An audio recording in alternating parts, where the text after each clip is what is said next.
Good evening students. Today I am going to explain about the quantum free electron theory. So before going to watch my video, please like, share and subscribe to my channel. So thank you for watching.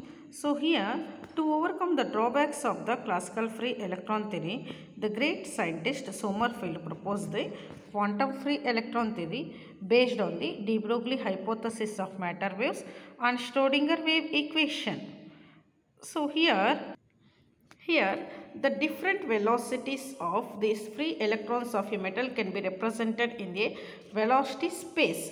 It is shown in figure. So, at 0 Kelvin, the free electrons can be represented in Fermi energy level.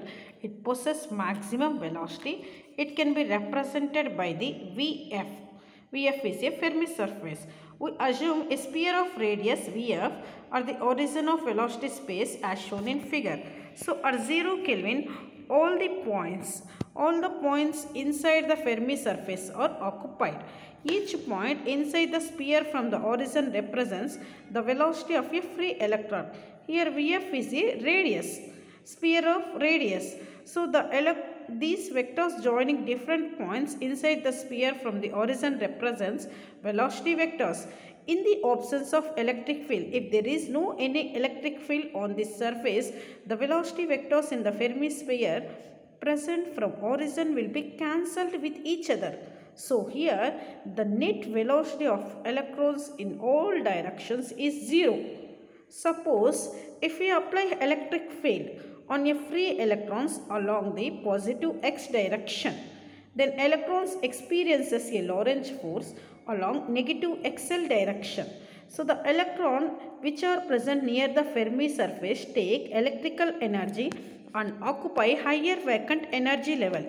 As a result, the sphere slightly displaces.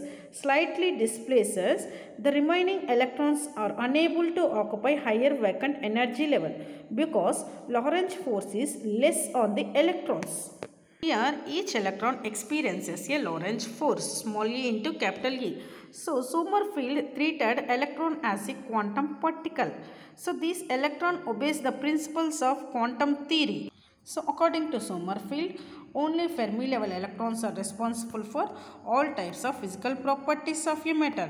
So here first of all we can write the relation between momentum and wave vector.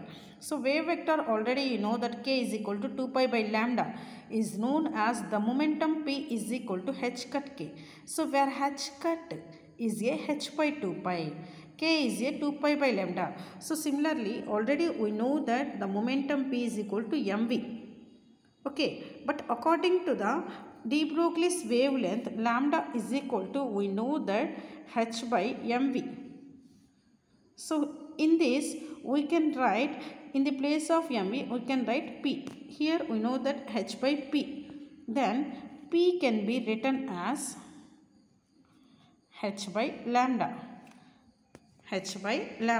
Here we can multiply and divide by 2 pi.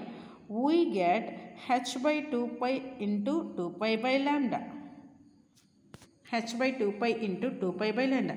H by 2 pi can be taken as h cut. 2 pi by lambda can be taken as wave vector k. So that's why here I have written this p is equal to h cut k. But already momentum we know that mv is equal to. So mv is equal to h cut k. Then v can be written as h cut by m into k. So it can be taken as equation 1. So differentiate the above equation with respect to t. Then we get dv by dt is equal to h cut by m into dk by dt.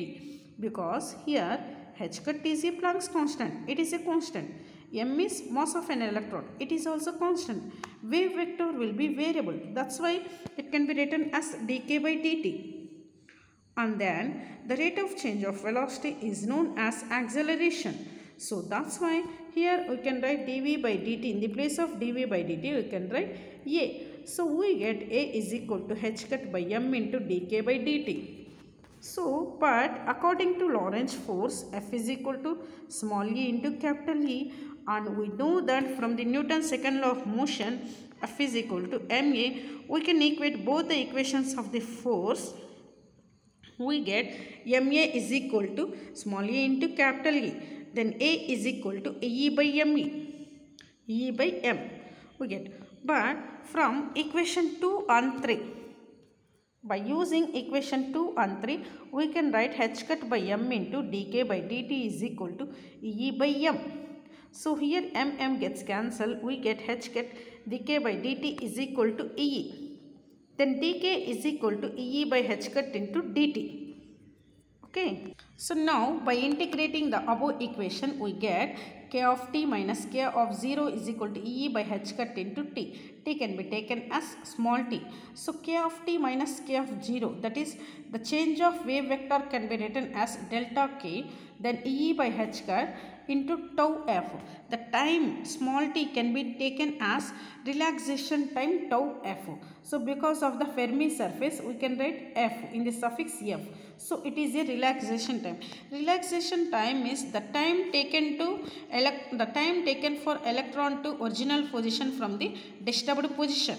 So next we know that the current density J is equal to NeVd. So it can be written as Ne delta V. So already we know that from the equation, what is that? Velocity V is equal to h cut by m into k. For the change of velocity can be written as delta V is equal to h cut by. If the velocity will be changed, mass is also changes. Okay now. So the new mass can be written as m star, where m star can be written as effective mass of electron. M star is known as effective mass of electron. In next topic, I will explain about the effective mass of electron. So the change of velocity can be written as h cut by m star into delta k. But we know that delta k value, you can substitute that value also. But here we can substitute delta v value in this equation j. So we get j is equal to Ne into h cut by m star into delta k. After that we can substitute delta k value. So here delta k value is E by h cut into tau f. If you substitute that value, we get Ne into h cut by m star into E by h cut into tau f.